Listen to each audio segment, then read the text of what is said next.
कुंज बिहारी।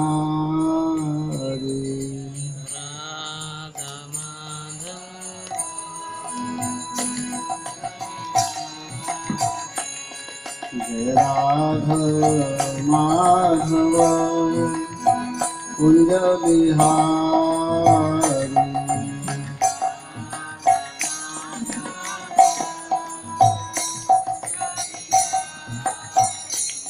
जय गोपी जन वल्लभा गिरिवरधारी।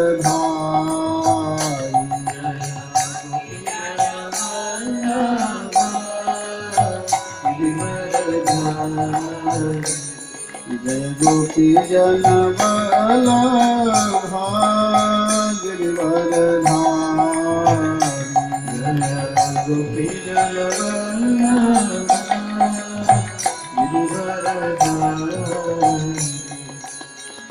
यशोदानंदना व्रज जनरंजना।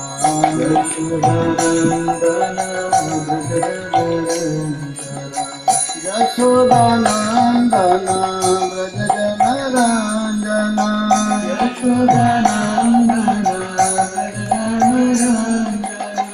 यमुना तीरा बनचारी।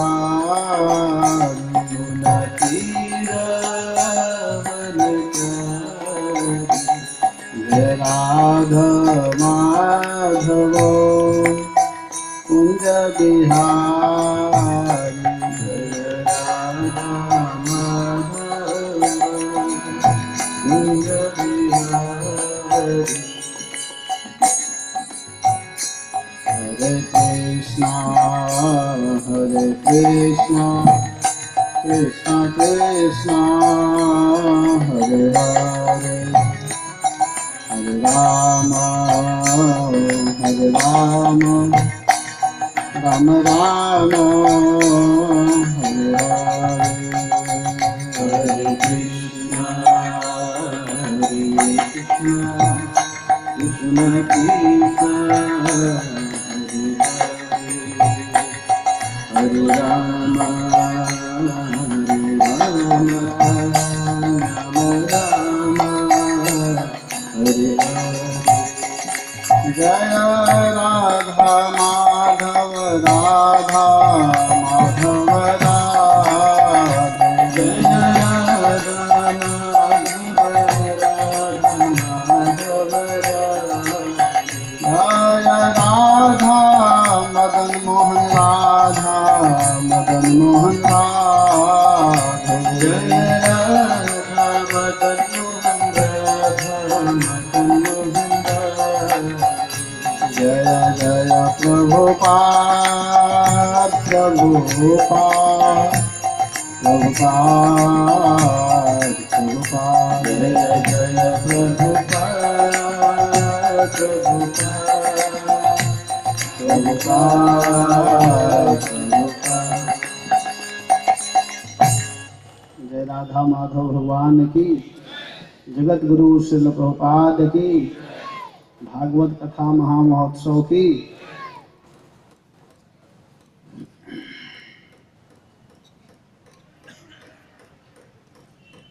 नमोऽयं विष्णुपादाय कृष्णप्रेष्ठाय भूतले श्रीमते राधा गोविंद गोस्वामिनिति नामिने।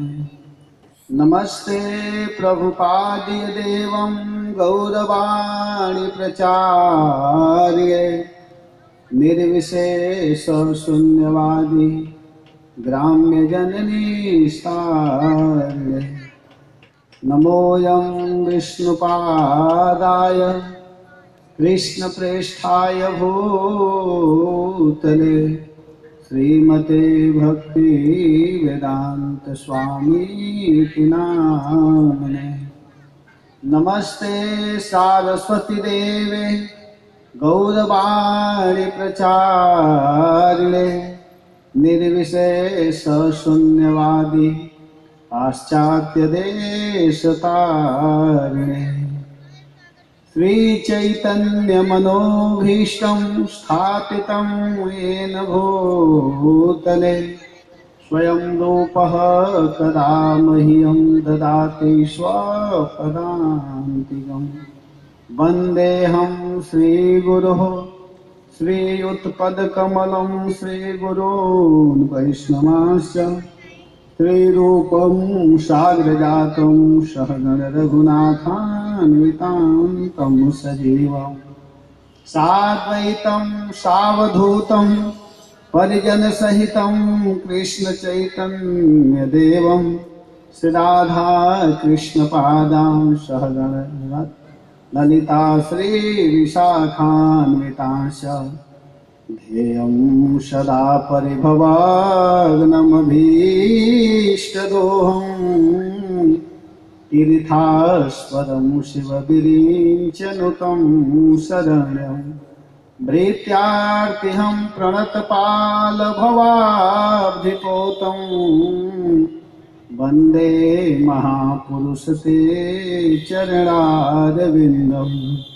निगमकल्पतरोर्गलितं फलं सुखमुखादमृताद्रवसंयुतं पिबत भागवतं रसमालयं मुहुरहो रसिका भुवि भावुका वाञ्छाकल्पतरोर्भ्यश्च कृपा सिन्धुभ्येव च पतितानां पावनेभ्यो वैष्णवेभ्यो नमो नमः।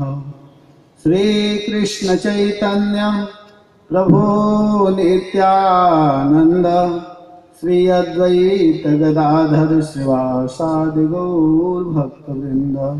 हरे कृष्णा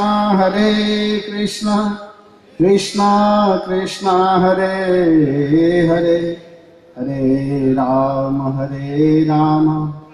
राम राम हरे हरे। ओम नमो भगवते वासुदेवाय।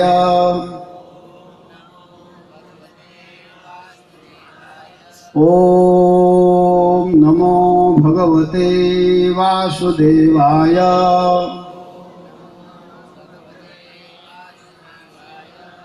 ओम नमो भगवते वासुदेवाय।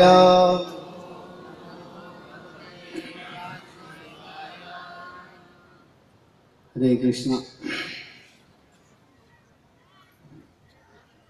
आप लोग बड़े भाग्यशाली हैं जो कि भगवान श्याम सुंदर, भगवान मदन मोहन श्री हरि के दिव्य कथा सुनने के लिए उपस्थित हुए हैं।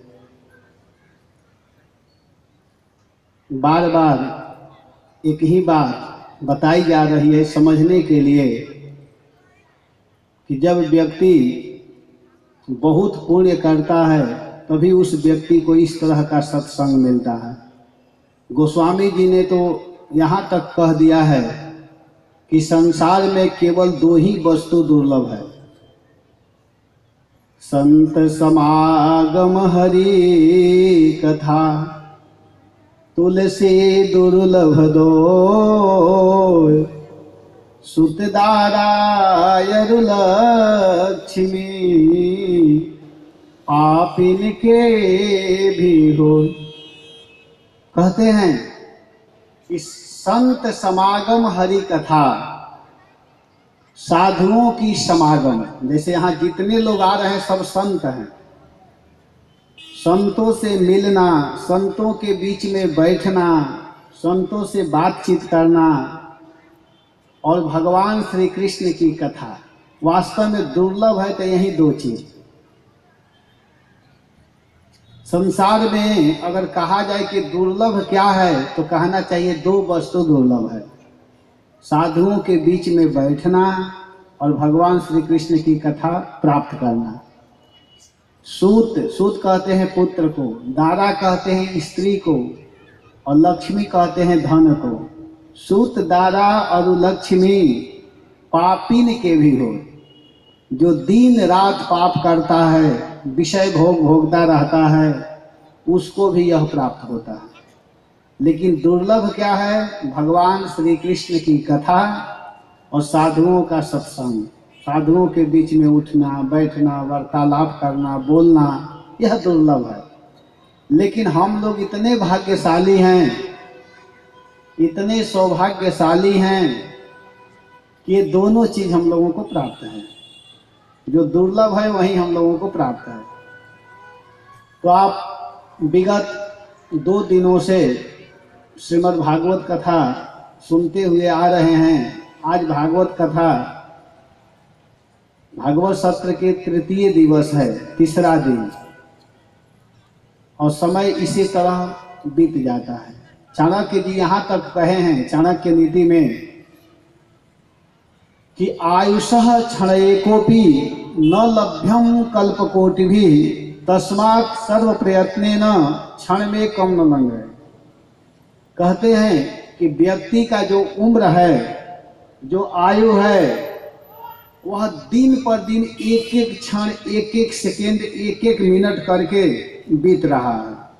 आप लोग देख रहे हैं, ये मैं ही नहीं सभी लोग देख रहे हैं कि जो हम लोगों का समय है एक एक सेकेंड करके, एक एक पल, एक एक क्षण करके बीत रहा है।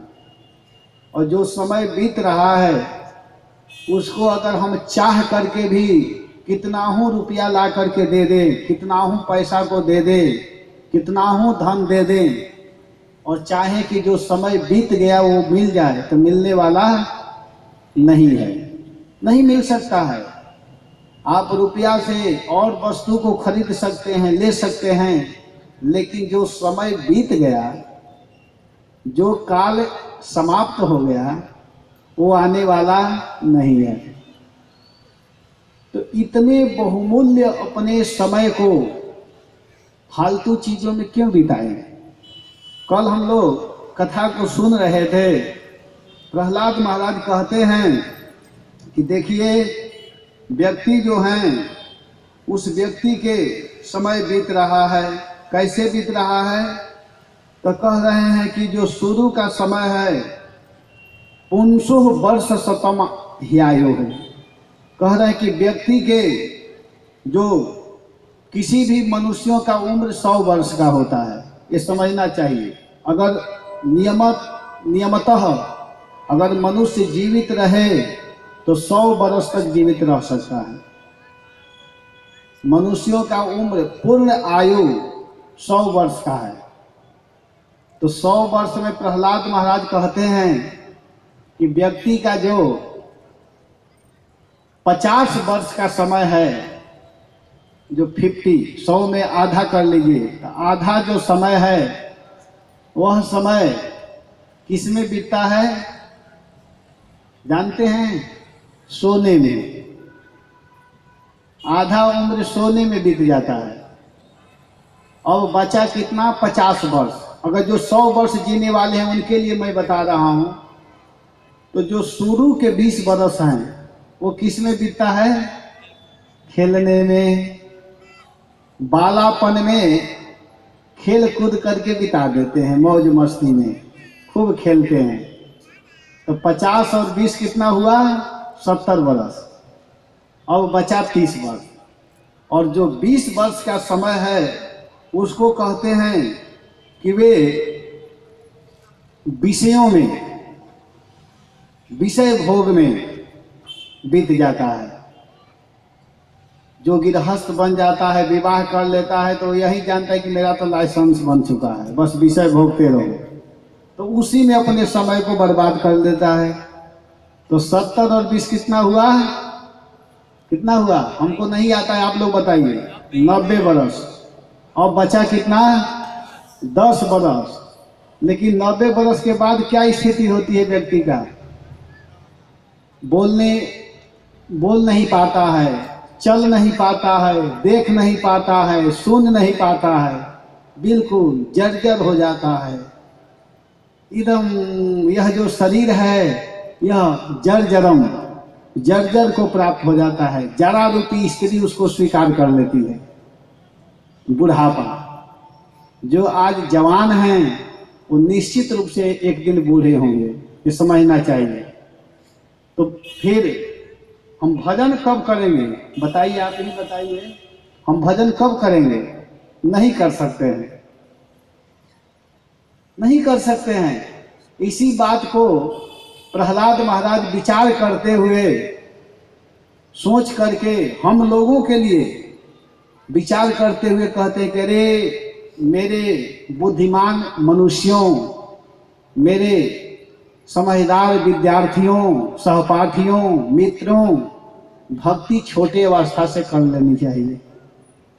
हरे कृष्णा कृष्णा कृष्णा हरे हरे, हरे राम राम राम हरे हरे। कह रहे हैं कि जो बुद्धिमान है, जो समझदार है, वह क्या करता है कि छोटे अवस्था से ही, बिल्कुल बालपन से ही भक्ति को करने लगता है। क्योंकि जब वह छोटे अवस्था से भक्ति को करता है तो वह एक दिन भगवान को प्राप्त कर लेता है। लेकिन सांसारिक जो जीव हैं वो समझ नहीं पाते हैं और अपने इंद्रियों को बस में नहीं करने के कारण वह अनेक प्रकार का प्रयोजन करते रहते हैं, अनेक प्रकार की योजना बनाते रहते हैं। थोड़ा उम्र है, थोड़ा समय है, लेकिन उस व्यक्ति का प्लान इतना होता है, इतने तैयारी में लगे रहते हैं कि मैं ये कर लूँ, वो कर लूँ, कहाँ से मैं धन एकत्रित करूँ सुखी होने के लिए। लेकिन वो समझ नहीं पाता है कि हम सुखी कैसे होंगे, सुखी कैसे होंगे। यह मानव शरीर जो है, मनुष्य का जो शरीर है, इसको अधम शरीर कहा गया है। बिल्कुल यह निकृष्ट शरीर है, इसका कोई कीमत नहीं है। क्योंकि यह 5 चीज से बना हुआ है: क्षिति, जल, पावक, गगन और समीर। क्षिति, जल, पावक, गगन, समीरा पंच रचित यह अधम शरीरा। इसको अधम कहा गया है। अगर महान होता तो इसको अधम नहीं कहा जाता। लेकिन अगर हम चाहें तो इसको महान बना सकते हैं। अधम शरीर को भी हम श्रेष्ठ बना सकते हैं, महान बना सकते हैं। कैसे बना सकते हैं? तो इस बात को हनुमान जी कह रहे हैं।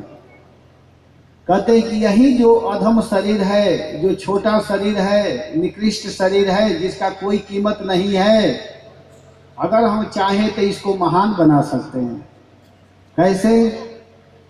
सोई पावन सोई सुभग शरीरा, जो तनु पाई भजहु रघुवीरा। इसी शरीर को श्रेष्ठ बना सकते हैं जिस शरीर से अगर हम भगवान श्री हरि के नाम का उच्चारण करने लगे, अगर इस शरीर से, इस मुख से भगवान श्री कृष्ण के नाम का उच्चारण करें तो यह अधम शरीर ही पावन शरीर हो जाता है, पवित्र हो जाता है, श्रेष्ठ हो जाता है। हरे कृष्णा आप लोग बोलिए जोर से, पवित्र बनाना है ना अधम शरीर को। माता सुमित्रा कहती हैं अपने बेटा लक्ष्मण से कि हे बेटा, वही माँ धन्य है जिसका बेटा भगवान राम के नाम का, भगवान कृष्ण के नाम का उच्चारण कर रहा है।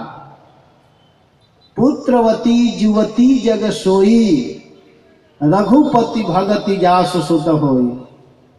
कहती है कि वही माँ श्रेष्ठ है, महान है, जिसका पुत्र कृष्ण का भक्त बना है।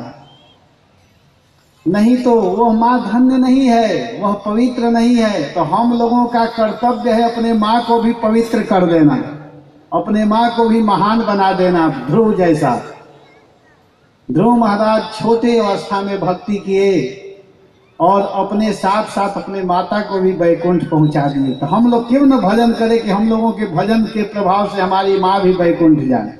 ऐसा होना चाहिए। नहीं तो प्रभुपाद जी लिखे हैं कि वह पुत्र नहीं है, वह मूत्र है। लिखा हुआ है स्पष्ट, आप पढ़ सकते हैं। जो अपने भक्ति के द्वारा, भजन के द्वारा वह अपने माता पिता को वैकुंठ नहीं पहुंचाया, तो समझिए कि वह पुत्र नहीं। पू के जगह पर मुंह कर लीजिए, वो क्या है? पुत्र नहीं, वह तो मूत्र है। बिल्कुल स्पष्ट लिखा हुआ है। तो हमको पुत्र बनना है, मूत्र नहीं बनना है। और पुत्र हम कब बनेंगे? जब इस शरीर से भगवान श्री कृष्ण के भक्ति को करेंगे।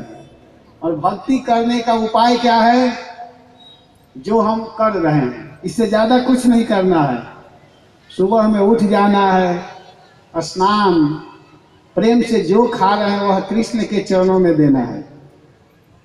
मंत्र संस्कृत में भी है, भोजपुरी में भी है, हिंदी में भी है, अंग्रेजी, बांग्ला सब भाषा में है। अगर कुछ नहीं आता है तो केवल इतना कहना है, हे कृष्ण यह आपका है, स्वीकार कीजिए।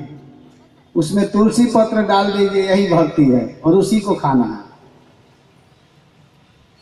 ये नहीं कि जहां जो मिल गया उसको डाल दो इसमें, नहीं। कुछ भी खाने से पहले भगवान को देना है हम लोगों को। अगर इस तरह करते हैं तो समझिए कि हम भक्ति कर रहे हैं। और यही अधम शरीर, क्षितिजल पावक गगन समीरा, पंचरचित यह अधम शरीरा। जो अधम शरीर है वही क्या हो जाएगा? सोई पावन सोई सुभग शरीरा, जो तनु पाई भजहूँ रघुबीरा। यही शरीर पवित्र हो जाता है। लेकिन यहाँ प्रहलाद महाराज कह रहे हैं कि हे बालकों, हे मेरे प्रिय मित्रों, हे मेरे सखाओं, देखो व्यक्ति समझ नहीं पाता है और वह करता क्या है कि विषयों में अपने मन को लगा देता है। वह धन कमाने के लिए करता क्या है कि वह जिसकी इंद्रियां बस में नहीं है, जिस व्यक्ति की इंद्रियां बस में नहीं है, वह करता क्या है कि आसक्त होने के कारण वह अपने आप को इतनी उलझन में फंसाता है कि को नर्थ तृष्णाम विसृजेत प्राणेभ्योपि यह इप्सितः यम क्रीणात यशुभि प्रेष्ठः तस्करः सेवको बणि। कह रहे हैं कि देखो, जिसे चोर, सेवक एवं व्यापारी अपने अत्यंत प्यारे प्राणों को भी बाजी लगा करके संग्रह करते रहते हैं। इंद्रियों को तृप्त करने के लिए चोर क्या करता है कि चोरी करने के लिए जाता है। चोरी करने वाले को आप लोग नहीं जानते हैं, हम लोग देखे भी हैं और सुने भी हैं कि जो गांव में चोरी करने जाते हैं, पहले गांव में जो घर होता था मिट्टी का होता था, मिट्टी के घर, पत्थर का नहीं। और वे लोग क्या करते थे कि उस घर को सेंध, जिसको बोलते हैं भोजपुरी में सेंध मारना, थोड़ा सा धीरे धीरे धीरे धीरे करके उस मिट्टी के घर को थोड़ा सा उसको जगह बनाते हैं। और जगह बना करके पहले क्या करते हैं कि अपने पैर को, दोनों पैर को उसमें डालते हैं, पैरों को, कि अगर कहीं घर के मालिक जान जाएगा तो हमारे पैर को ही काटेगा, सिर को। अब बताइए, वो प्राण का बाजी नहीं लगा रहा है, विचार कीजिए। वो क्या करता है कि पैर को पहले उसमें डालता है। और कभी कभी ऐसे होता है कि चोरी करते समय ही जब पकड़ में आते हैं तो उसके पैर को कोई तलवार से या फावड़ा से या किसी चीज से काट देता है। कितना संघर्ष कर रहा है, किसके लिए? अपने इंद्रियों को तृप्त करने के लिए। इसके बाद कह रहे हैं कि जो सेवक होते हैं, नौकर, वो बेचारे दिन रात सेवा में लगे रहते हैं। मालिक कहता है कि यहीं खड़े रहो तो वहीं खड़ा रहता है, नौकर नौकरी करता रहता है। और व्यापारी, जो बड़े बड़े व्यापारी होते हैं, वो पहले बिजनेस करने के लिए, व्यापार करने के लिए समुद्र के द्वारा, समुद्र के जहाज में अपने अनाज और सोना चांदी को लेकर के दूसरे देशों में, दूसरे नगरों में जाना पड़ता था। तो एक दिन में नहीं पहुंचते थे। आजकल तो बहुत सुंदर साधन व्यवस्था है, बहुत जल्दी पहुंच जाते हैं। उसमें जाते हैं समुद्र में, अपने प्राण का बाजी लगा करके जाते हैं और बीच बीच में समुद्र में लहर आता है। कभी कभी इतनी जोर से लहर आने के कारण वह जो नौका है वह उलट जाने के कारण मृत्यु को प्राप्त हो जाते हैं, मर जाते हैं। फिर भी वह धन की तृष्णा को प्राप्त करने के लिए ऐसे ऐसे संघर्ष करते हैं और कर कर के क्या करते हैं, धन कमाते हैं। किसके लिए? अपने बच्चे के लिए, अपने परिवार के लिए, अपनी पत्नी के लिए धन कमाते हैं, धन एकत्रित करते हैं। और एकत्रित धन करने के बाद में जब घर में आते हैं और कोई आकर कह दे कि आप पत्नी का त्याग कर दीजिए, घर को छोड़ दीजिए, साधु बन जाइए, तो व्यक्ति कैसे बनेगा? विचार करिए, इतना मेहनत करके धन कमा करके लाया है, पत्नी को प्रसन्न करने के लिए, पुत्र को प्रसन्न करने के लिए, तो कैसे छोड़ सकता है? कोई कहे कि उस धन का त्याग कर दो, अपने पत्नी को छोड़ दो, अपने बेटा को छोड़ दो, तो नहीं छोड़ सकता है। प्रहलाद महाराज कहते हैं कि अरे असुर बालकों मैं बताऊं, कथम प्रियाया अनुकंपिताया संगम रहस्यम रुचिरांश्च मंत्रान् श्रुहि शुचः स्नेहसितः शिशूनां कलाक्षराणाम् अनुरक्तचित्तः। कह रहे हैं कि कथम प्रियायः, जिस वह व्यक्ति कैसे अपने प्रियायः, प्रिया किसको कहते हैं जानते हैं? भागवत में दो शब्द बहुत महत्वपूर्ण है, प्रिया और पत्नी। पत्नी किसको कहते हैं और प्रिया किसको कहते हैं, पहले तो ये समझना पड़ेगा। और मैं इसलिए समझाना चाहता हूं, ये प्रसंग है, जानना ही चाहिए। पत्नी कहते हैं जो अपने इंद्रियों को सुखी रखना चाहती है, उसको कहते हैं पत्नी। पत्नी जब घर में आती है और पति से कुछ मांगती है, कहती है कि आप लाइए जी मेरे लिए, और पति साहब नहीं लाते हैं तो नाराज हो जाती है, रोटी नहीं बनाती है खाने के लिए, और हमेशा उसका डिमांड रहता है, ये लाओ वो लाओ, ऐसे करो, ये दो वो दो, और पति बेचारा दिन रात उसके लिए लाता रहता है। वो तो हुई पत्नी। एकदम सरल भाषा में मैं समझाना चाहता हूँ, ज्यादा इसमें नहीं जाऊंगा। और प्रिया उसको कहते हैं, प्रिया वह होती है कि अपने इंद्रियों को सुखी नहीं करना चाहती है। हमारे स्वामी जी कैसे प्रसन्न होंगे, अपने प्रिय को प्रसन्न करना चाहती है, उनको सुंदर भोजन बना करके, सुंदर पकवान बना करके, सुंदर सामग्री दे करके, उनको स्नान करा करके, उनके चरणों में सेवा करके, उनको सुला करके, जो इस तरह का भाव करती है वो होती है प्रिया। तो देखिए, पत्नी प्रिया भी हो सकती है, पत्नी भी हो सकती है और प्रिया भी हो सकती है, दोनों हो सकती है।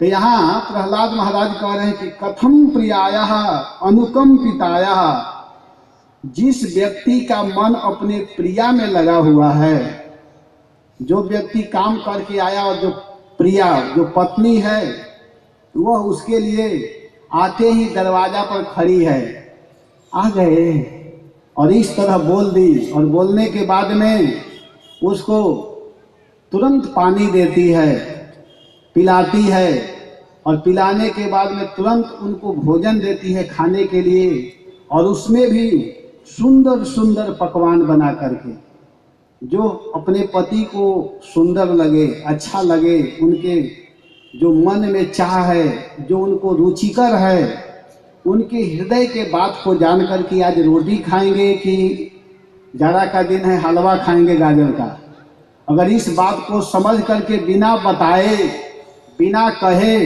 वो बना रही हो और उनको खिलाती हो, इतने सुंदर भोजन बनाने वाली पत्नी खिलाने वाली घर में है, और कोई आकर के साधु कह दे कि अरे तू क्या चक्कर में पड़े हो घर गृहस्थी स्त्री के, तुम छोड़ो चलो वृंदावन, तो उसको अच्छा लगेगा? बताइए, वो कभी नहीं जाना चाहेगा, बिल्कुल नहीं जाना चाहेगा।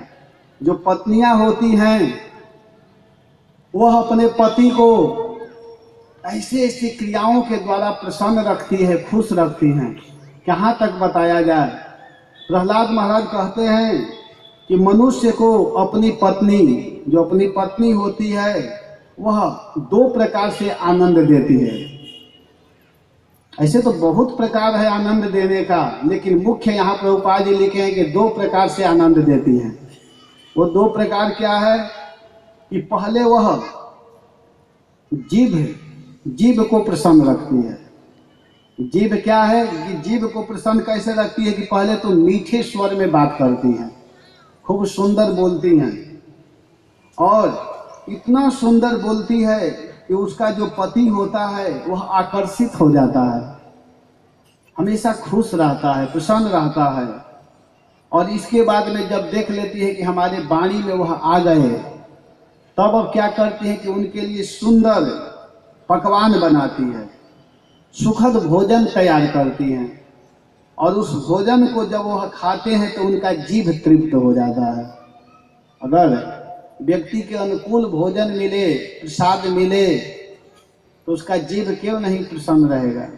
तो वह जीभ तृप्त होती है, प्रसन्न होती है, खा करके उस भोजन को कर करके जीभ तृप्त होती है, और ऐसा भोजन बनाती है कि उस भोजन को खाने से बल मिलता है, और जब बल मिलता है तो वह काम इंद्रियों को भी तृप्त करती है।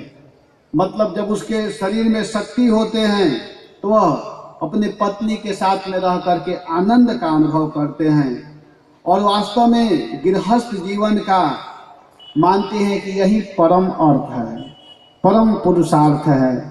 वह गृहस्थ यही समझता है कि बस बस बस अब इससे बड़ा सुख इस संसार में और कुछ नहीं है। प्रहलाद महाराज आगे चल करके बोलेंगे, कहते हैं कि देखो, जो इसको नहीं समझता है वह वास्तव में मूर्ख है। जो नहीं जानता है कि यह संसार में शरीर मिला है भजन करने के लिए, भोग भोगने के लिए नहीं, लेकिन वह जीव समझता नहीं है, वह इतना आसक्त हो जाता है, इतना आसक्त होता है कि क्या बताया जाए। कह रहे हैं भागवत के इसी स्कंद के 9वां अध्याय के 45 नंबर श्लोक में प्रहलाद महाराज कहते हैं कि देखो, इसमें नहीं पढ़ना चाहिए, इंद्रियों को तृप्त करने में नहीं लगा रहना चाहिए, क्योंकि वह वास्तव में सुख नहीं है। अगर सुख होता तो आज खा लिए कल खाने की इच्छा नहीं होती, लेकिन प्रतिदिन लोग खाते हैं। कहते हैं कि यन्मैथुनादि गृह में भी सुखम हि तुच्छम कंडूयनेन करयोरिव दुःख दुःखम तृप्यन्ति नेह कृपणा बृहदुःख भाजः कंडोति वन्य मनसिजं विसहेत धीरः। जो धीर पुरुष होते हैं वह इस विषय के फेरे में नहीं पड़ते हैं। घर में जो फंसे हुए व्यक्ति हैं, जो घर गृहस्थी में अपने मन को लगाए हुए हैं, मैथुन आदि का सुख मिलता है, वह अत्यंत तुच्छ एवं दुख रूप ही है। वो अपने को सुखी मानते हैं, लेकिन वह सुख नहीं है, वह दुख देने वाला है। जैसे कोई दोनों हाथों से, थोड़ा समझिएगा आप लोग समझाने के लिए, जैसे शरीर में खुजली है, खुजली होता है ना, प्राय करके सबको आता है खुजली। तो खुजली आने के बाद में जो नहीं समझता है वो क्या करता है कि इस तरह खुजलाने लगता है, अथवा पत्थर अगर सामने दिखाई दे तो उससे भी खुजला देता है। और खुजलाने के बाद में 1 मिनट के बाद पता चलता है कि उसमें से इतनी जलन होते हैं, तो कहता है ओह मैंने क्या कर दिया, मैंने क्या किया। तो जो कम बुद्धि वाले होते हैं वो तो खुजला देते हैं, लेकिन जो समझदार होते हैं वो जानते हैं, उसके रिजल्ट को समझते हैं, तो वो क्या करते हैं कि जब खुजली होती है तो उसको खुजलाते नहीं, उसको सह लेते हैं। 1-2 मिनट के लिए खुजली है, उसको सह लेते हैं, और सहते हैं तो फिर बाद में उसको कष्ट नहीं होता है।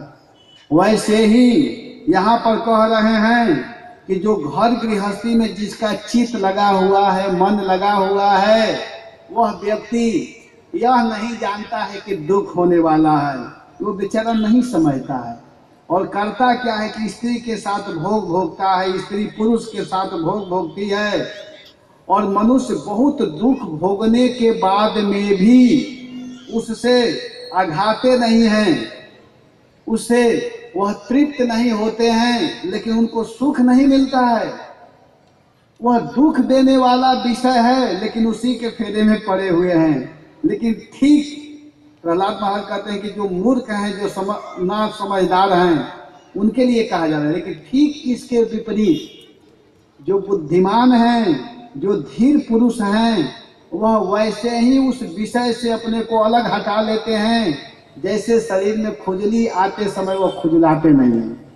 और जब ही उस विषय से अपने मन को अलग करते हैं तो वह अंत में आनंद को प्राप्त करते हैं।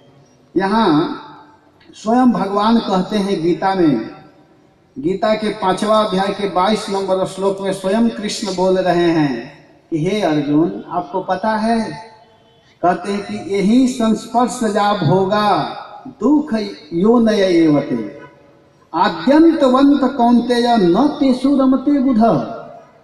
यहाँ कहते हैं कि बुध न तेषु रमते, उस विषयों में रमण बुद्धिमान लोग नहीं करते हैं। किस विषयों में? जो आद्यंत, जिसका आदि और अंत एक साथ है, वह सुख नहीं है। वह जानते हैं कि सुख है, वो बेचारा समझते हैं कि हम स्त्री के साथ में भोग भोग रहे हैं, स्त्री पुरुष के साथ में भोग भोग रही, तो यह सुख है। लेकिन आद्यंत, शास्त्रों में लिखा हुआ कि आदि और अंत एक साथ है। जब ही आप सुख के लिए भोग भोगेंगे उसी समय अंत हो जाता है और उस समय यही लगता है कि इसको हटाओ, और उस समय वह इतने दुखी होते हैं कि क्या बताया जाए। वह सुख नहीं है। तो न तेषु रमते बुध, जो बुद्धिमान व्यक्ति हैं वो उसमें रमण नहीं करते हैं। वो किस में रमण करते हैं? हरे कृष्णा बोलिए जोर से आप लोग, आज एकादशी व्रत नहीं है, खूब जोर से बोलिए, आप लोगों का आवाज कम से कम वृंदावन पहुंच जाए। देखिए आप लोग इस तरह बोलिए, हम तो देख रहे हैं कि राधा मदन मोहन के पास भी नहीं पहुंच रहा है, अरे जगन्नाथ जी के पास भी नहीं जा रहा है, और हम बोल रहे हैं तो सीधा वैकुंठ जा रहा है, वृंदावन गोलोक धाम में जा रहा है। तो आप लोग एक बार जोर से बोलिएगा, जितना शक्ति है। हरे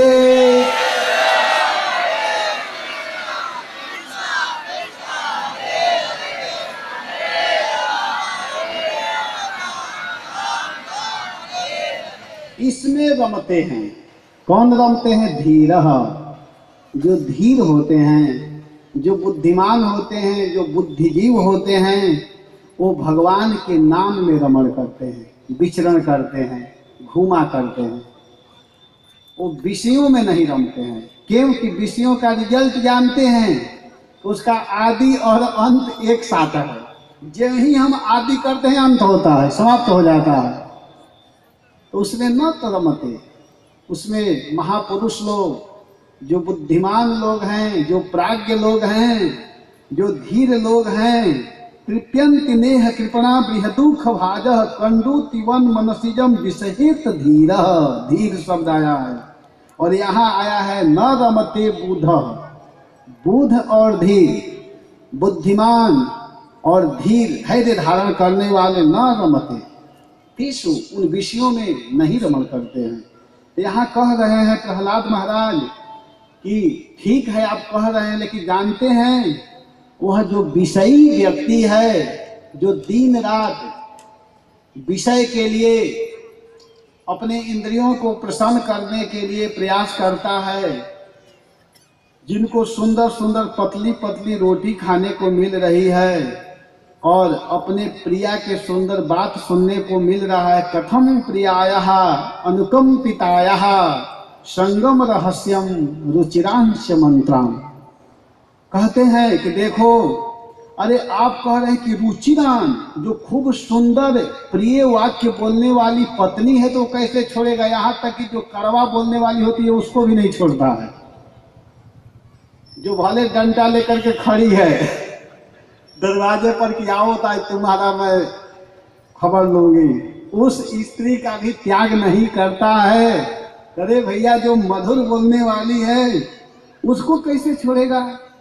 वो इतना आसक्त हो जाता है कि उस समय अपने पिता के बाद, माँ के बाद सुंदर नहीं लगता है। जानते हैं कैसे स्त्री बोलती हैं? शास्त्र से मैं बोल रहा हूं कि जब पति एकांत में अपने पत्नी के साथ होता है तो कहते जानते हैं जी, मैं अपने घर को छोड़ करके, अपने माता पिता का त्याग करके, अपने सहेलियों की त्याग करके मैं आपके पास आई हूँ, और आज आप नहीं जानते हैं हुआ क्या। तो पति क्या कहता, क्या हुआ बताओ? तो कहते कि आज आप चले गए थे काम के लिए, आपकी जो माँ है ना मुझको इस तरह बोली। अब किस तरह बोली? लगता है कि बिल्कुल वह पत्नी वेद वाक्य बोल रही है, एक शब्द भी गलत नहीं बोल रही है, प्रेम से सुनता है, जितना प्रेम से कोई भागवत भी ना सुनता हो, इतना सुंदर ढंग से सुनता है। आपसे एक बात मैं कहूँ? तो कहता है हाँ कहो। आप बुरा नहीं ना मानेंगे? तो कहेगा ना ना नहीं, आप बुरा मान जाएंगे, मैं नहीं कहूँगी, आप वचन दीजिए, आप सुनेंगे ना? तो कहता है कि हाँ हाँ मैं सुनूंगा। तब वो कहती है कि आज आपकी जो बहन है मुझको गाली दे दी थी। क्यों? मैं रोटी बना रही थी उसके लिए, आपके मम्मी के लिए, आपके लिए, लेकिन पता नहीं क्यों मुझको गाली। अच्छा ऐसे बोली? चिंता मत करो, मैं सुबह उसको पीटूंगा। इस तरह बोलता है क्योंकि वह प्रिया है ना, सुंदर सुंदर खिला दी है, सुंदर सुंदर बोल रही है। वह इतने आसक्त होता है कि क्या कहा जाए। एकांत में वह घुल मिल करके उसके बात को सुनता रहता है, लेकिन वो कौन सुनता है? विषय। ध्यान दीजिएगा, क्योंकि उसके इंद्रियों को तृप्त करने वाली वह प्रिया होती है, वह स्त्री होती है, और उसके बात को नहीं समझ पाता है। उसके मधुर मधुर वाक्यों को सुन सुन करके इतने आसक्त होता है, और उसके साथ रहते रहते होता क्या है कि 1 साल 2 साल में एक बच्चे हो जाते हैं। और वह बच्चे जब होते हैं तो वह बच्चे शिशु नाम, बच्चे होने के बाद में छोटे छोटे बच्चे जब होते हैं, उसको जब वह गोद में लेता है पिता और माता के अंश से बना हुआ वह पुत्र जब सामने आता है तो कलाक्षराणाम अनुरक्त चीतः, वह पिता जब आता है काम करके तो माँ कहती है बेटा तुम्हारे पापा आ रहे हैं। तो इस बात को जब वह बच्चा सुनता है तो देखते ही कहता है पा 2 शब्द बोलता है तो पिताजी का सारा थकान दूर हो गया। दिन भर में कितने फैक्ट्री वाले गाली दिए हैं कि बोझ ढोए हैं, दिन भर में बस पापा कहते ही सारा थकान दूर। शिशु नाम, छोटे छोटे बच्चों के शब्द सुनते ही मंत्रों से भी बढ़ करके हरे कृष्णा कृष्णा कृष्णा हरे हरे, हरे राम राम राम हरे हरे। अरे क्या कहा जाए, उसके वाक्यों को सुन करके, उसके शब्दों को सुन करके वह इतना खुश होता है। तोतली बाणी में अगर वह बच्चा अम्मा, पापा, पिता, और अगर कहीं हंस करके अपने हाथ को ऐसे बढ़ाता है तो बस पूछो ही मत, सारा बैकुंठ मिल जाता है इसको। इतना खुश होता है कि क्या बताया जाए। और उसी समय हम लोग जैसा कोई प्रीचर आकर कह रहे इन बच्चों को छोड़ो, चलो साधु बन जाओ, उसको कैसा लगेगा बताइए? वो जाना चाहेगा? नहीं, कभी नहीं जाना चाहता है। और वह बालक को जब अपने छाती पर लेता है और छाती पर चिपका करके आपस में जब इस तरह सोता है तो उसको इतना सुंदर नींद आती है कि अब क्या पूछा जाए। अगर जमीन पर भी उसको कर दिया जाए और उस बच्चे को दे दिया जाए तो गद्दा की कोई आवश्यकता नहीं है, खूब आनंद का अनुभव करता है, आनंदित होता है, सुख का अनुभव करता है। यहाँ कह रहे हैं कि सबसे पहले गृहस्थी में स्त्री ही आकर्षक के कारण है, और उसमें भी अगर पुत्र हो जाए तो पूछना ही क्या है। उसमें भी सुंदर बोलने वाला बेटा हो, सुंदर बोलने वाली स्त्री हो, तो वह व्यक्ति इतना आकर्षित होता है, इतने आनंद में होता है कि अब वह यह नहीं समझ पाता है कि अब मैं क्या करूं। कथम प्रियायाः अनुकंपितायां संगम रहस्यम रुचिरांच मंत्रां स्वहि शुचः स्नेहसितः शिशूनां कलाक्षराणाम अनुरक्त चित्तः। वह शिशुओं की प्यारी प्यारी तोतली वाणी को सुन करके, वचन को सुन करके वह बैरागी नहीं हो सकता है और वह उसी में घुल मिल करके रहने लगता है। कभी उस बच्चे के मुख को चुंबन करता है, कभी उसको अपने गोद में लेता है और वह यही सोचता है कि देखो यह हम लोगों के तेज से जन्म लिया है, यह हमारा भी भाग है और हमारी पत्नी का भी अंश है, दोनों से मिला हुआ यह पुत्र है, दोनों का यह अंतरात्मा है, अंतरात्मा अंतरात्मा वह बालक होता है दोनों का। तो वह क्या करे, अब उसी में सुंदर सुंदर सूत के सुंदर सुललित शरीर का संग उसकी अमृत से भी बढ़ करके मधुर वाणी लगती है और वह आनंद का अनुभव करता है। प्रहलाद महाराज कह रहे हैं कि पुत्रान् स्मरन् स्तान् दुहितृहृदया भ्रातॄन् स्वशिर्वा पितरौ च दीनौ गृहान् मनोज्ञो उपरीक्षदांश वृत्तिश्च कुल्याः पशुभृत्यवर्गान्।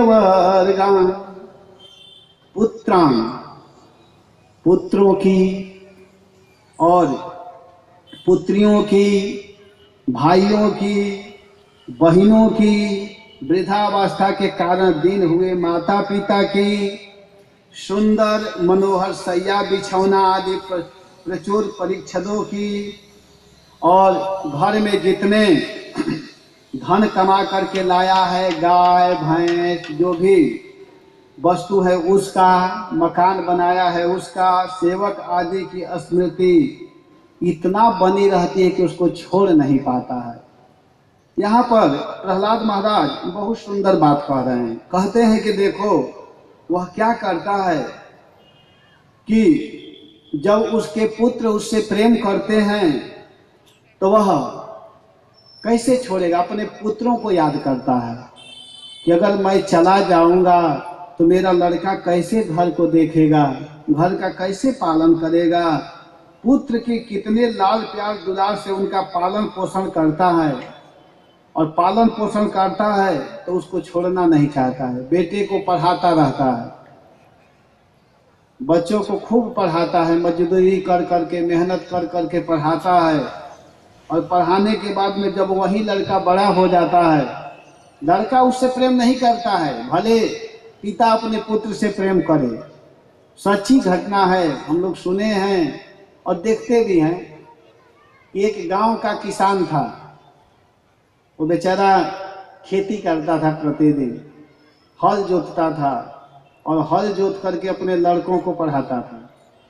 पढ़ाते पढ़ाते अपने बेटा को वह IAS बना दिया, DM बना दिया था, लेकिन वह मजदूरी करता था। गांव के रहने वाला किसान बेचारा गरीब एक दिन अपने पुत्र से मिलने के लिए गया। तो जब मिलने के लिए जाता है तो वो तो अफसर बन चुके हैं, IAS की तैयारी करके बिल्कुल वह नौकरी को प्राप्त कर चुका था। उसके पास नौकर अनेक सेवक लोग हैं। तो जब वह बेटा देखा कि हमारे पिताजी आ रहे हैं, लेकिन वो गांव के रहने वाले थे, उनको पहनने का ढंग नहीं मालूम है, शरीर सजाने का ढंग मालूम नहीं है, तो जैसे गांव में रहते थे वैसे ही फटे पुराने कपड़ा को पहन करके वहां पहुंचे। और जब वहां पहुंचते हैं तो नौकर लोग रोक दिए। जैसे तैसे वह पहुंच गया वहां पर, कहा कि वो हमारे बेटा है, ऐसे कुछ बोलते हुए गया। तो जब वहां पहुंचते हैं तो उसके पास नौकर जाकर कहे कि साहब कोई व्यक्ति आया है, कह रहा है कि वो मेरा लड़का है।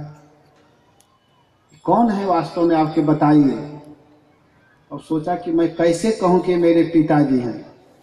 तो जानते हैं, इंग्लिश में बोला। वो कहा कि यह मेरा सर्वेंट है। सब हिंदी बोला, लेकिन एक शब्द क्या कहा, सर्वेंट। तो पिताजी यही समझे बेचारे कि मतलब हमको बहुत सुंदर सम्मानित कर रहा है। तो यही जाने कि मुझको यह कहता होगा कि मेरे पिताजी हैं। लेकिन जब आकर के बगल में जब वहाँ से निकले तो गांव के भोले भाले थे वो। जब आए तो गांव वाले पूछे कि आप गए थे बेटा के पास, सम्मान हुआ? हाँ, बहुत सुंदर सम्मान किया, मुझको बैठाया, पानी पिलवाया, सब कुछ किया। कह दिया था कि पानी दे दो। कहा जानते हैं वो क्या कहा? कहे कि मेरे सर्वेंट आए हैं, कितना सम्मान किया मुझको। एक शब्द याद कर लिया। क्या कहा? गांव वाले जब सुने तो कहे जानते हैं वो क्या बोला है? कहा कि मेरा नौकर आया है। अच्छा, मुझको नौकर बनाया। जीवन भर उस लड़के को घर में नहीं घुसने दिया और कहा कि जाओ तुम IAS बन करके रहो। मैं तो समझा कि तुमको पढ़ा करके मैं अपने लिए कुछ तैयार कर रहा हूं, लेकिन तुम मुझको इस तरह मान रहे हो। तो देखिए बेचारे पिता जो होते हैं भोले भाले होते हैं, लड़कों के लिए क्या नहीं करते हैं, लेकिन वह लड़का पिता को नहीं मानता है। तो यहाँ क्या है, कह रहे हैं कि वह पुत्रों के प्रति इतना लाड़ प्यार करता है, पालन पोषण करते हैं, और उसमें आसक्त हो जाने के कारण उसको छोड़ना नहीं चाहते हैं। युवावस्था में विवाह करते हैं। अब तक पुत्र की चिंता थी, अब जब पुत्र का तो चिंता रहता ही था, तब तक पुत्र का विवाह करते हैं। और जब विवाह कर दिए तो दूसरी कौन आ गई, पुत्र वधू आ गई। और पुत्र वधू आने के कारण अब उसके चिंता में लग जाते हैं। तब तक पुत्र के पुत्र हो जाते हैं, पौत्र हो जाते हैं, इसके बाद प्रपौत्र हो जाते हैं। तो बताइए कि उन सबको छोड़ करके वह कैसे वृंदावन के लिए जाना चाहेगा? बिल्कुल नहीं जाना चाहेगा, नहीं जाता है। और तब तक लड़कियों का विवाह, बेटी होती हैं, बेटियों को विवाह करता है, और वह लड़की ज्यों ज्यों बड़ी होती है उसको स्नेह करता रहता है। वह लड़की धीरे धीरे बड़ी होती हैं, और बड़ी होने के बाद में उस पिता का ममता बढ़ता जाता है। और जब बेटी विवाह के योग्य होती हैं तो वह उसको, उस बच्ची के लिए घर खोजता है, कैसे अच्छा घर बर मिले। बहुत प्रयास करने पर अगर विवाह हो गया, और जब वह बेटी विदाई के लिए करुण स्वर में जब घर को छोड़ करके बेटी अपने घर से बाहर निकलती हैं, तो उस व्यक्ति का हृदय फटने लगता है। जब घर से बाहर बेटियां जाती हैं, लड़कियां घर से बाहर निकलती हैं, और जब ही बाहर निकलते समय अपने माता पिता को पकड़ करके आलिंगन करके रोती हैं, तो वह अपने शुद्ध बुद्ध को खो बैठता है। वो रोने लगता है। उसका हृदय जो है लगता है कि अब फट जाएगा, और चिंता के कारण वह पुत्री के मुंह में हो जाता है। उसको छोड़ना नहीं चाहता है, उसका त्याग नहीं करना चाहता है, नहीं छोड़ता है। इसको कहते हैं आसक्ति। और सच पूछिए तो आजकल हम लोग चिंता करते हैं, लेकिन लड़कों से देखा जाए तो लड़कियां ज्यादा प्रेम करती हैं अपने माता पिता से। ये ध्यान देना चाहिए। अगर विचार किया जाए, लोग कहते हैं कि लड़का होता तो बहुत अच्छा रहता, लेकिन देखा जाए तो लड़कों से ज्यादा लड़कियां अपने माँ से प्रेम करती हैं, अपने पिता से प्रेम करते हैं। एक मैं उदाहरण देना चाहूंगा, क्योंकि ये मुझको बहुत सुंदर उदाहरण लगता है, बहुत सुंदर उदाहरण, इसलिए मैं इसको प्रायः देता हूं ये प्रसंग जब कहता हूं तो। कि एक बार की बात है, बिल्कुल सही, ये सब जानना चाहिए, समझने के लिए मैं बता रहा हूं कि लड़कों से लड़कियों का ममता ज्यादा होता है। कैसे? एक बार एक लड़का और एक स्त्री, लड़की का विवाह हुआ, तो दोनों जब विवाह करके गए तो दोनों शर्त यही किए थे कि देखिए, हम लोग के पास अगर कोई भी आएगा तो दरवाजा नहीं खोलना है। लड़का भी बोला और लड़की भी बोली, तो दोनों का ठीक है। दोनों आपस में बात किए। तब तक क्या हुआ कि कुछ देर के बाद में लड़के के पिताजी आ गए और आकर दरवाजा खुलवा रहे हैं, बेटा दरवाजा खोलो। तो लड़का सोचा उठने के लिए, लेकिन उसको याद आया कि मैं तो प्रतिज्ञा किया हूं कि कोई नहीं खोलेगा, तो खोल नहीं रहा था। तो जब खोल नहीं रहा था तो पत्नी भी देख रही कि वो क्या कर रहा है, खोल रहा है कि नहीं खोल रहा है। तो लड़का नहीं खोला। इसके बाद में अब वो चला गया निराश होकर के, बहुत दरवाजा खुलवाया, नहीं खोला। कुछ देर के बाद में लड़की के पिताजी आ गए। देखिए भगवान की इच्छा। तो जब लड़की के पिताजी आए तो लड़की के पिताजी कहते हैं, खोलो बेटी कुछ काम है, खोलो दरवाजा को। तो लड़का देख रहा है कि ये क्या करती है। तो स्त्री जो पत्नी थी वो देखी बार बार, तो तुरंत उठी और जाकर के दरवाजा को खोल दी। जब दरवाजा खोली तो पिताजी आए, जो काम था उसको किए और इसके बाद चले गए। अब देखिए समयानुसार हुआ क्या कि उन दोनों के एक लड़का हुआ। पहले लड़का का जन्म होता है, 1 साल 2 साल के बाद बेटा हुआ। तो जब बेटा हुआ तो कुछ उत्सव नहीं किया गया। इसके बाद फिर 2 साल के बाद बेटी हुई। तो जब बेटी हुई तो उसके जो पिताजी थे, जो लड़का उस समय दरवाजा नहीं खोला था, वह दरवाजा जो नहीं खोला था लड़का, वह क्या किया, उसका बाप की बेटी होते ही बहुत बड़ा भंडारा किया, आयोजन किया। तब तो पत्नी पूछती है कि आप बताइए जी कि बेटा हुआ तो आप कुछ भी भंडारा नहीं किए, कोई क्या मनाते हैं लड़के लोग, जन्म बर्थडे मनाते हैं ना, तो आप इतना बड़ा बर्थडे मना रहे हैं बेटी के लिए, लेकिन बेटा हुआ तो क्यों नहीं मनाए। तो वो लड़का कहा कि इसलिए मैं बेटी के लिए बर्थडे मना रहा हूँ कि यही मेरे लिए दरवाजा खोलेगी। वो लड़का नहीं खोलेगा। तो लड़का तो दरवाजा को बंद रखेगा जैसे मैं बंद कर दिया था, लेकिन तुम बेटी थी ना, तो तुम अपने पिता के लिए दरवाजा खोली, उसी तरह यह बेटी ही मेरे लिए दरवाजा खोलेगी। कहने का अर्थ यहाँ पर यह है कि लड़कों से भी ज्यादा प्रेम बेटी करती है, बेटियां करती हैं। तो इसलिए मैं यह कह करके यह नहीं कहना चाहता हूं कि लड़कों से आप लोग प्रेम मत कीजिए, लड़कियों से कीजिए। दोनों से प्रेम करना चाहिए, और लड़कों का कर्तव्य है अपने पिता माता का सेवा करना। वास्तव में वही पुत्र है जो अपने माता पिता के चरणों में प्रेम कर रहा है, सेवा कर रहा है। बेटी वही अच्छी मानी जाती है जो विवाह से पहले माता पिता के आज्ञा को माने और विवाह होने के बाद में पति के वचनों को माने, और इसके बाद वृद्ध होने के बाद में पुत्र के वचन को माने। स्त्रियां 3 अवस्था में रहती हैं, रहना भी चाहिए। स्त्री को विवाह से पहले जो लड़की है उसको माता पिता के संरक्षण में, विवाह होने पर पति के संरक्षण, और बूढ़ी होने पर पुत्र के बात को मानते हुए अपने जीवन को बिताना चाहिए। और इस तरह अगर करती हैं तो उनका जीवन आनंदमय बीत जाता है। तो प्रहलाद महाराज यहाँ पर कह रहे हैं कि वह व्यक्ति कैसे छोड़ सकता है, जब उसकी बेटी पकड़ करके रोने लगे तो उसको नहीं छोड़ सकता है। और अगर जीवन में खूब कमाया है, सुंदर बेड बनाया है, सुंदर बिस्तर तैयार किया है, तो वह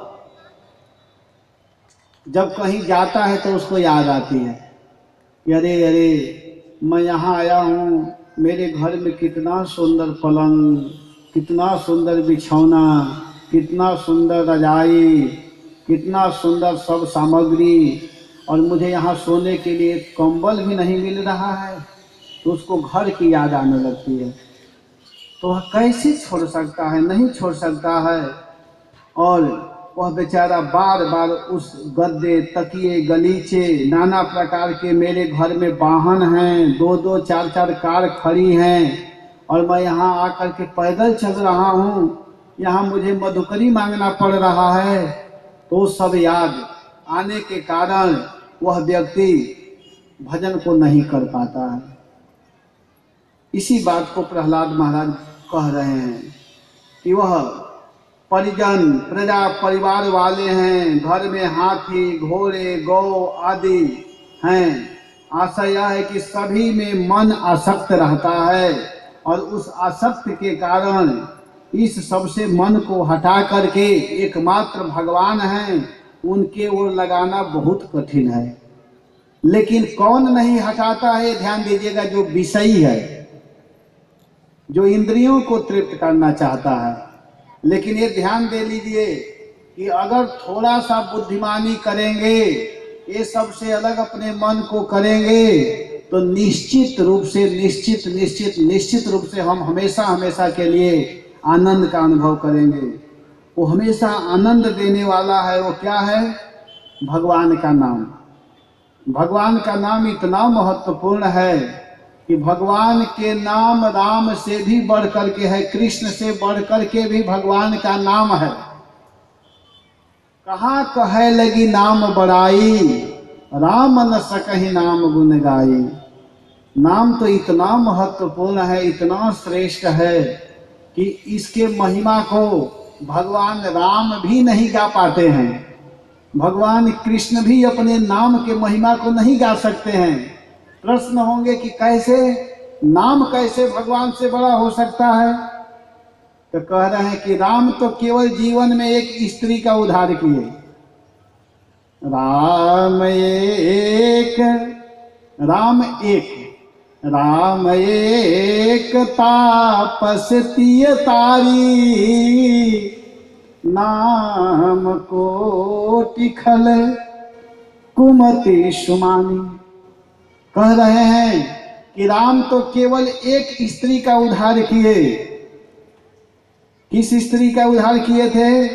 गौतम के स्त्री। गौतम नारी साप बसा उपल देह धरि धीर, चरण कमल रज चाहती कृपा करहूं रघुवीर।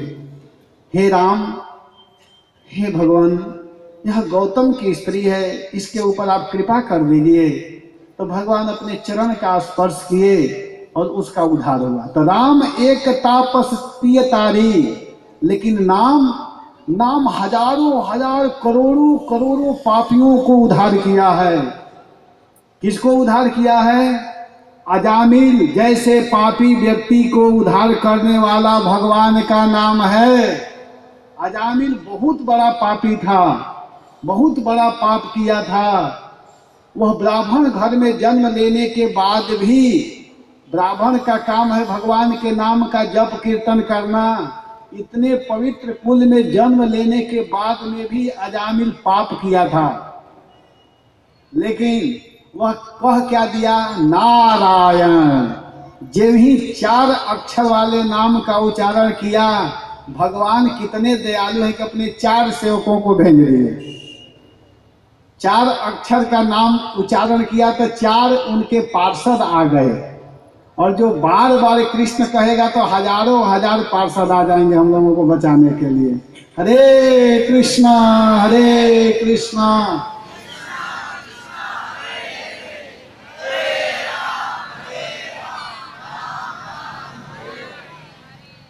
अजामिल गीध गणिकाधीश, दया गंगा में बहते हैं। अजामिल गीध जटायु, अजामिल गीध गणिका, गणिका कहते हैं वेश्या को। अजामिल गीध गणिका जिस, दया गंगा में बहते हैं। हे प्रभु, उसी में बिंदु सा पापी मिला दोगे तो क्या होगा। दशा मुझे दीन की भगवन। हे प्रभु, हे नाथ, मैं दीन हूँ। दशा मुझे दीन की भगवन संभालोगे तो क्या होगा। फिर कहते हैं, देखिए अपने हृदय में भक्ति लाइए। हे नाथ, मैं सुना हूं यहाँ सब मुझसे कहते हैं तू मेरा है, तू मेरा है। इस संसार में स्त्री कहती है कि यह मेरा है, पुत्र कहता है कि मेरा है, मालिक जो काम दिया है वह कहता है मेरा है, और कुत्ते आस लगाकर बैठे हुए कि साहब मरेंगे तो मैं उनको खाऊंगा, और अग्नि प्रतीक्षा कर रहा है कि मैं जलाऊंगा। यहाँ सब लोग मुझसे, यहाँ सब मुझसे कहते हैं तू मेरा है, तू मेरा है, लेकिन मैं किसी का हूँ ये झगड़ा तुम मिटा दोगे तो क्या होगा। मैं वास्तव में किसका हूँ नाथ, आप इस झगड़ा को समाप्त कर दीजिए। फिर कहते हैं कि देखिए आपको लोग कहते हैं कि आप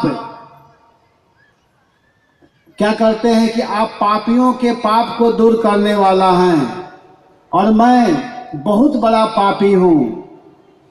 यहाँ सब लोग कहते हैं तू मेरा है, तू मेरा है, मैं किसी का हूँ ये झगड़ा तुम मिटा दोगे तो क्या होगा। और देखो तुमको हम लोग करुणा करके पतित पावन बनाए हैं, और मुझ पतितों को तुम पावन बना लोगे तो क्या होगा। हे प्रभु, आप पतित पावन हैं, लेकिन अगर आप वास्तव में पतित पावन हैं, पतित को पवित्र करने वाले आप हैं, लेकिन यहाँ अगर लिस्ट बनाया जाए तो जितने पापी हैं उन सब पापियों में बढ़ करके मैं पापी हूँ, और मुझ पतित को अगर आप पावन बना देंगे तो आपको क्या लगने वाला है। हे प्रभु, कृपा करके मैं आपके नाम का उच्चारण किया हूँ, और नाम उच्चारण करने से मुझ पापी को आप पवित्र कर दीजिए। तो अजामिल जैसे व्यक्ति को भगवान के नाम पवित्र कर देता है। गणिका क्या करती थी, दिन रात गलत कामों में उसका समय बीतता था, लेकिन वो भी भगवान के नाम का जब ही उच्चारण की तो नाम में इतना शक्ति है कि वह नाम उस गणिका को भी पवित्र कर दिया, भगवान के धाम दिया। तो इसलिए हम लोगों को भगवान के नाम को गाना चाहिए। राम एक तापस्ती तारी, नाम कोटि खल कुमति सुमानी। भगवान का नाम जो है वह करोड़ों करोड़ कुत्सित मति वाले को भी, कुत्सित बुद्धि वाले को भी पवित्र कर देता है, उद्धार कर देता है। हरे कृष्णा हरे कृष्णा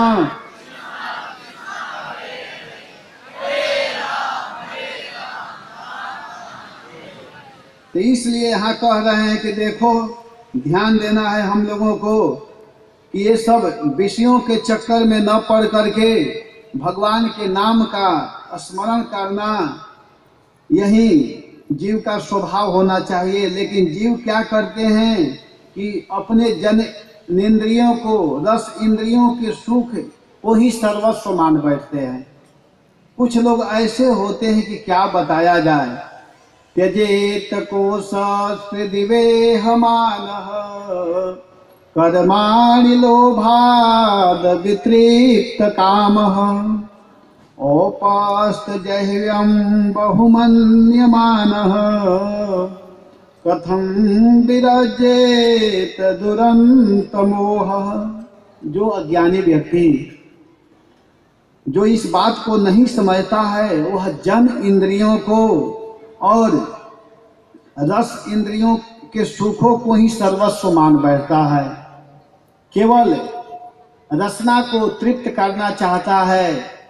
जिह्वा जो मांगती रहती है, उसी को देने में लगा रहता है, जिसकी भोग वासनाएं कभी तृप्त नहीं होती है। देखिए, इस शरीर को आप जितना ही भोग देंगे उतना ही भोगना चाहता है। जो जितना ही बार बार खाता है उसको बार बार खाने की इच्छा होती है।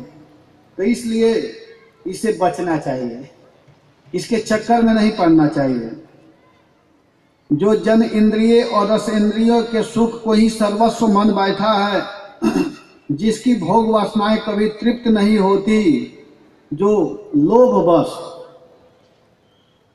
कर्म को करता रहता है, उसके मन में अनेक प्रकार की कामनाएं, अनेक प्रकार की लोभ रहता है, और वह अपने को ऐसे फंसा देता है जैसे रेशम के कीड़े। एक रेशम के कीड़े होते हैं, वो क्या करते हैं कि अपने आप को अपने मुख से जाल निकालते हैं और उसको ऐसे ऐसे इस प्रकार निकाल करके उसमें इतने फंसा देते हैं कि उसमें से वह खुद नहीं निकल पाते। वैसे ही विषयी व्यक्ति, जिसका मन, जिसका चित्त इस संसार में लगा हुआ है, तो उसी के पालन पोषण करने में एक के बाद एक इतने काम को बढ़ा देता है, ऐसा काम करता है कि वह खुद फंस जाता है। एक नंबर अपने पास है तो उससे उसको संतुष्टि नहीं मिलती है, वो करता क्या है कि फिर दूसरा नंबर ले लेता है। एक व्यक्ति से दोस्ती किया तब तक दूसरे से कर लेता है और अपने आप अपने को उलझन में फंसा देता है, और इसके बाद में अब चाहता है कि मैं निकलूं, लेकिन निकल नहीं पाता है। क्यों नहीं निकलता है? क्योंकि वो उसी को मान लेता है कि वो हमारा शरीर है। लेकिन साचा शरीर कौन होते हैं? जो भगवान के भक्ति के विषय में बताते हैं, भगवान के भक्ति के विषय में जो कहते हैं, सुनाते हैं, वही वास्तविक संबंधी हैं। वह क्या मान लेता है कि यह मेरा कुटुंब है, यह मेरा परिवार है, यह मेरे भाई हैं, ये मेरे बंधु हैं।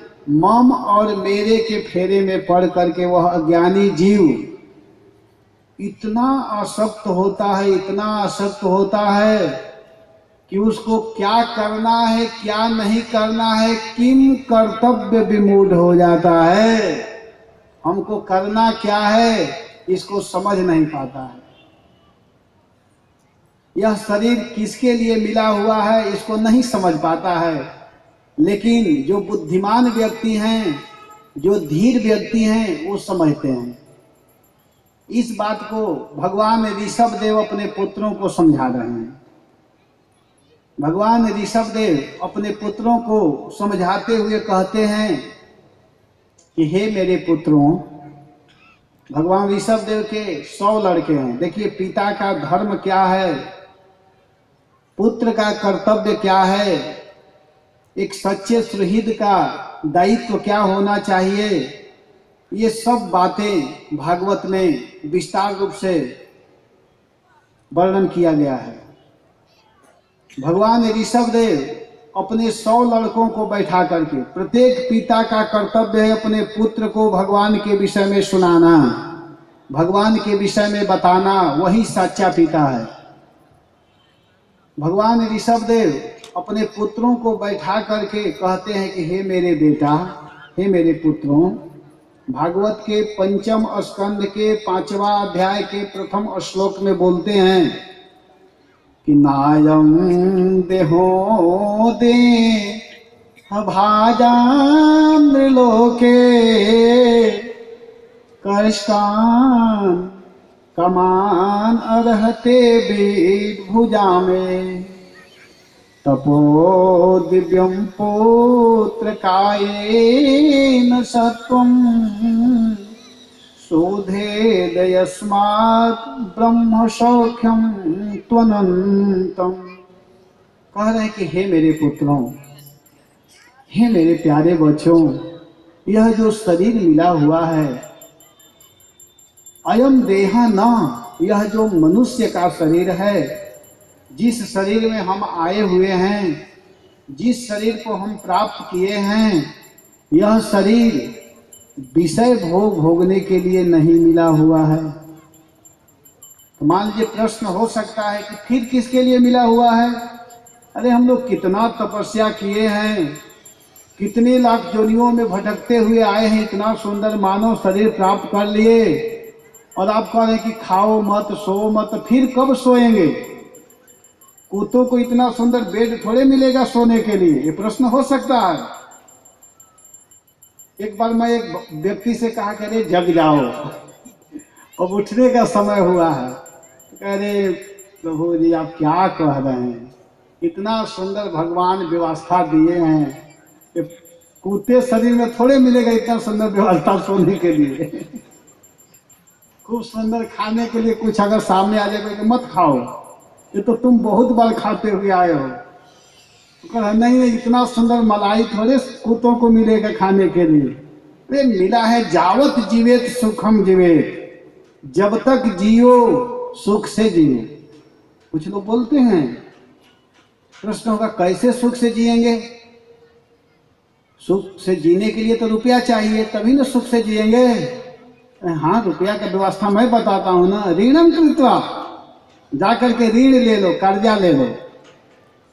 मतलब जाकर कहो कि कर्जा दो मैं तुमको बाद में दे दूंगा, और लेकर के घी पियो।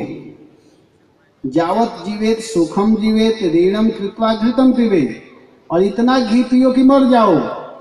और जब मर जाओगे तो कर्जा तुम्हारा लड़का देगा या कुछ भी करे, उससे तुमको क्या मतलब है। लेकिन जब तक जियो आनंद से जियो। तो लोग कहते हैं कि प्रभु महाराज आप लोग बोलते हैं कि यह शरीर इसके लिए नहीं मिला हुआ है, लेकिन इसी शरीर में तो ये सब प्राप्त है। जब मिल रहा है तो खाओ और मस्ती में अपने जीवन को बिताओ। लेकिन भगवान ऋषभ देव कहते हैं नहीं नहीं, न अयम अयम देह, न अयम देह माने मानव देह, मनुष्य शरीर, इसके लिए नहीं मिला हुआ है। प्रश्न होंगे किसके लिए मिला हुआ है? तो दिव्य तपह, दिव्य तप करने के लिए। दिव्य तप क्या है कि भोर में 3:30 बजे उठ जाना चाहिए। कितना हूँ सुंदर बेड हो, कितना हूँ सुंदर जगह हो, एसी वाला रूम हो या बिना एसी का हो, 3:30 बजे रजाई से निकल करके पानी अपने शरीर पर डालना चाहिए। और इसके बाद में जा करके भगवान मदन मोहन के सामने, राधा श्याम सुंदर के सामने, राधा रास बिहारी के सामने जा करके उनके रूप का दर्शन करना चाहिए, भगवान के छवि को देखना चाहिए। भगवान कितनी सुंदर हैं, भगवान के रूप को हम लोग को देखना जरूरी है। जब तक भगवान के रूप को नहीं देखेंगे तो फिर हम नहीं समझ सकते हैं। आंख रूप को देखना चाहती है, तो जब रूप हम देखना ही चाहते हैं तो क्यों न कृष्ण रूप को देखें। जानते हैं जब तक हम कृष्ण को नहीं देखे हैं तभी तक संसार वालों को देखना चाहते हैं, और जब ही कृष्ण को देख लेंगे तो समझ जाइए कि फिर इस संसार को नहीं देखना चाहेंगे। इस पर एक बहुत सुंदर उदाहरण है। एक बार रामानुजाचार्य महाराज गए थे मंदिर में दर्शन करने के लिए, बहुत सुंदर उदाहरण है। तो गए थे अपने शिष्यों के साथ में दर्शन कर रहे थे। तो तब हुआ क्या कि एक व्यक्ति अपने पत्नी को देखता था। उसकी पत्नी बहुत सुंदर थी, बहुत सुंदर उसका रूप था। तो वो क्या करता था कि अपने पत्नी को देखने के लिए हमेशा उसके मुख को देखता था। जब वो चलती थी तो वो पीछे की तरफ चलता था, अगर उसके जैसा चलेगा तो उसके मुख को देख नहीं पाएगा, तो वैसे ही चलता था, वैसे चलता था। पत्नी आती जिधर जाती थी अपने पत्नी को देखता था। हुआ क्या कि एक दिन उसकी पत्नी उसी मंदिर में पहुंच गई जहां पर रामानुजाचार्य महाराज भगवान के रूप को देख रहे थे। तो जब देख रहे थे तो पहुंचती है, सभी लोग भगवान के तरफ अपने मुंह को करके देख रहे हैं। सुंदर रूप है भगवान का, सांवला सलोना रूप है, श्याम सुंदर के रूप को सब देख रहे हैं। वो स्त्री भी देख रही है, भगवान के रूप को देख करके रो रही है। और उसका जो पति है वो भगवान के तरफ अपने पीठ को करके और वो अपने पत्नी को देख रहा है। लेकिन महात्मा तो विचित्र होते हैं। भगवान रामानुजाचार्य देखे कि सभी लोग भगवान को देख रहे हैं और ये किसको देख रहा है, तो देखते हैं कि वो तो स्त्री को देख रहा है। तो उस व्यक्ति से कुछ नहीं बोले, उसके पति से नहीं बोले, उसके पत्नी के पास गए और जाकर कहे, बेटी एक बात मैं तुमसे कहना चाहता हूँ। तो बोली, हाँ महाराज बोलिए। तो कहते हैं कि देखो, मैं चाहता हूं कि एक बार तुम क्या करो कि जैसे तुम्हारा पति खड़ा है भगवान के तरफ, वैसे खड़े हो जाओ।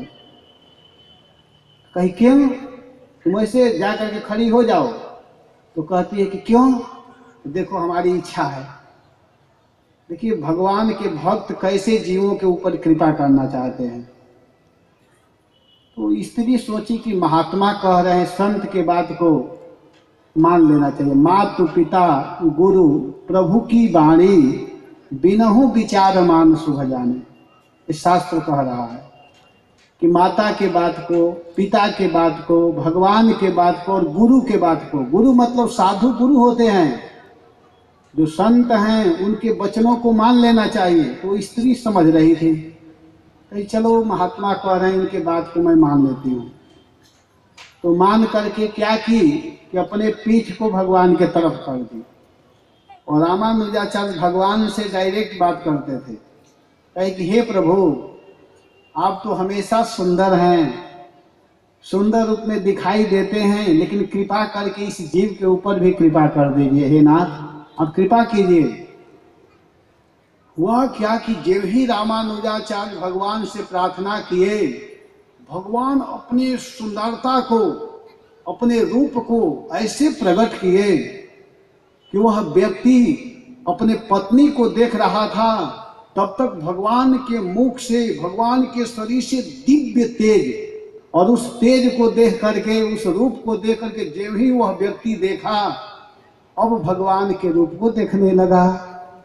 इतना सुंदर भगवान का रूप है, मंद मंद मुस्कुरा रहे हैं, स्मित मुस्कान है। भगवान के सौंदर्य को देख करके उसके आंख से अश्रु की धारा, शरीर रोमांचित, कंठ जो अवरुद्ध होने लगा, और वह भगवान के रूप को देख करके बार बार रो रहा है। उसकी पत्नी उसके हाथ को पकड़ करके खींच रही है, कह रहे कि चलिए जी, अब चलिए मेरे साथ, लेकिन वो सुन ही नहीं रहा है, बार बार वह खींच रही है। अंत में कहता है कि अब तुम जाओ, अब मैं जाऊंगा नहीं। जब तक इस रूप को नहीं देखा था, तब तक तुम्हारे जैसे इस निष्कृष्ट शरीर को मैं देखता रहा, अब तो मैं इसी रूप को देखूंगा। और देख करके आनंद विभोर हुआ और रामानुजाचार्य के चरणों में गिर गया। वो कोई साधारण व्यक्ति नहीं था, वही बाद में चल करके धनुर्धर दास के नाम से प्रसिद्ध हुए, बहुत बड़े महात्मा हुए। कहने का भाव यहाँ पर यह है कि अगर कोई व्यक्ति वास्तव में भगवान के रूप को देख ले, भगवान के सौंदर्य को देख ले, भगवान के वाणी को सुन ले, भगवान के सत्संग को कर ले, कृष्ण के सानिध्य को प्राप्त करे, भक्तों के बीच में बैठे, तो उसको संसार बिल्कुल शून्य, शून्यायतम जगत सर्वम गोविंदम विरहेण वा, शून्य दिखाई देने लगता है जगत। लेकिन हम क्यों संसार के फेरे में पड़े हुए हैं? इसलिए पड़े हुए हैं कि हम उस रूप को, उस भगवान के महिमा को नहीं समझे हैं। और भगवान हम लोगों के बीच में हैं, केवल प्रकट करने की जरूरत है। भगवान हम लोगों के सामने है। द्रौपदी च परित्राता जेन कौरव कस्मला पालिता गोप सौंदर्य सह कृष्ण क्वापिनो गतः। वही भगवान, वही श्याम सुंदर, जो श्याम सुंदर गोपियों की रक्षा किए, जो श्याम सुंदर द्रौपदी की रक्षा किए, वह भगवान हम लोगों के बीच में हैं। लेकिन प्रेम करने की जरूरत है। अगर कोई प्रेम करता है तो प्रेम के बंधन में मोहन, प्रेम के बंधन में श्याम सुंदर बंध जाते हैं। लेकिन प्रेम करने की आवश्यकता है। और प्रेम कैसे किया जाता है? हरे कृष्णा हरे कृष्णा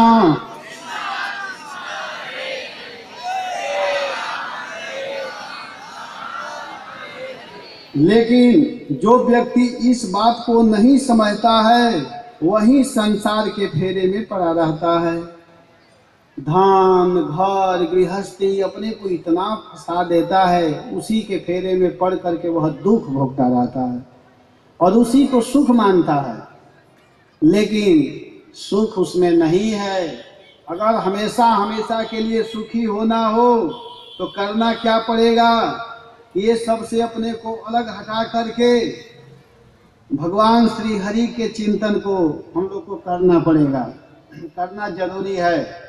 और जब इस तरह करेंगे तो अवश्य ही हम प्रभु को प्राप्त करेंगे। प्रहलाद महाराज कहते हैं कि अरे मेरे प्यारे भाइयों, विद्वान पीठम दनुजः कुटुंबम पुष्णं स्वलोकाय न कल्पते वै यः स्वीय पारक्य विभिन्न भाव तमः प्रपदेत यथा विमूढ़ः।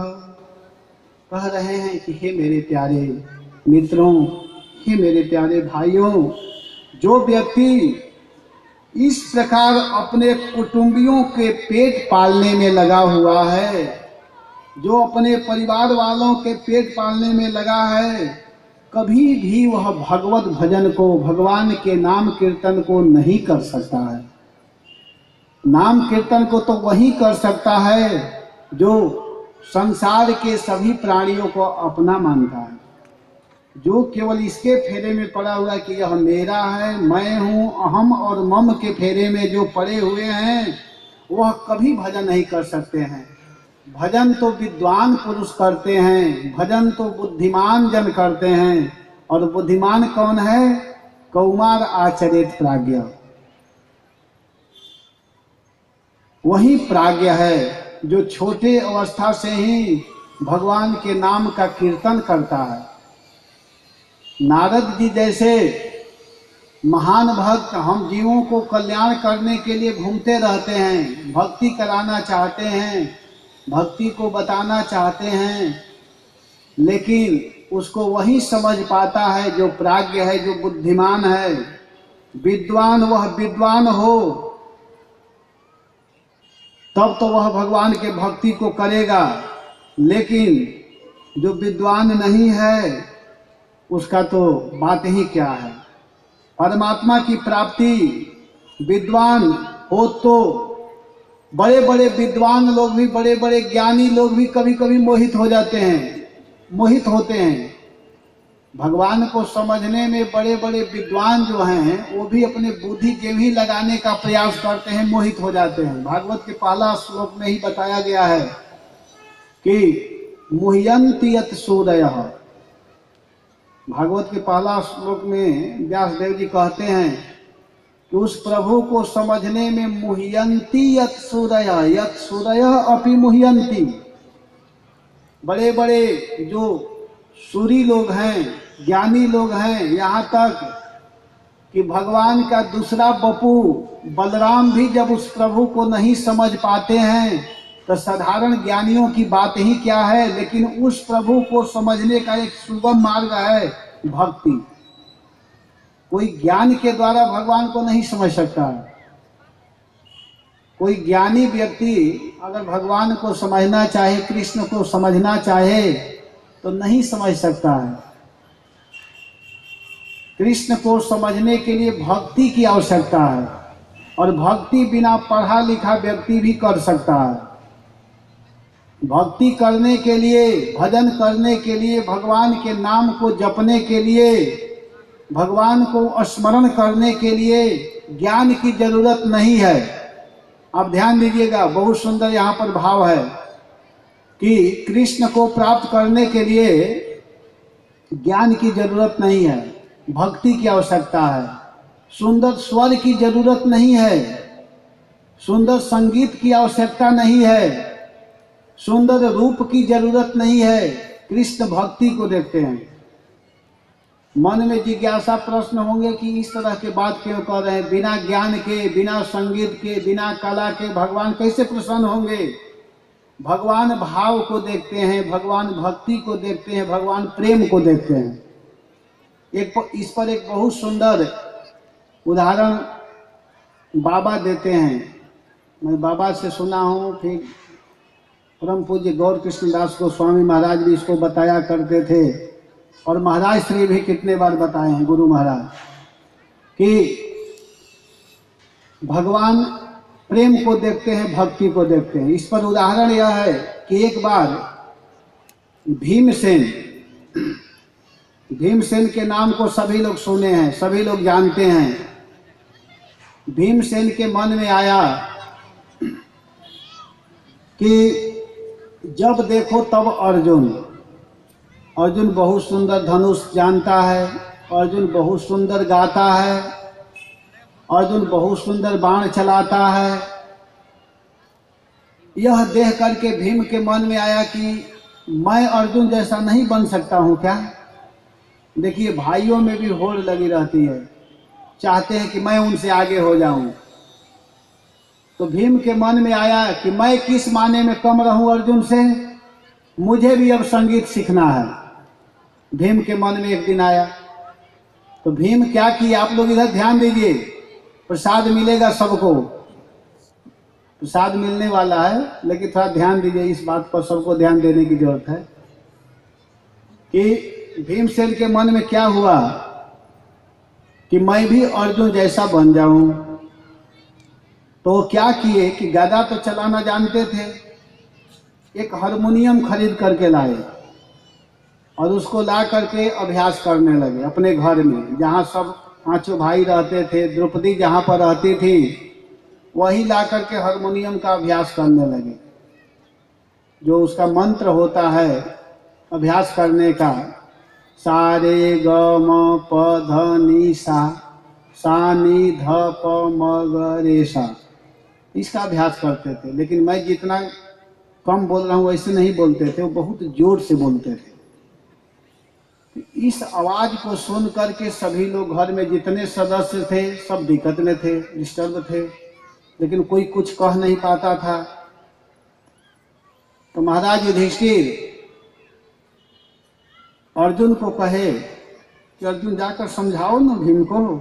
अर्जुन कहा कि भैया मैं अगर कुछ कहता हूं तो भीम भैया कहेंगे कि देखो अर्जुन नहीं चाहता है कि हमसे आगे भीम निकल जाए।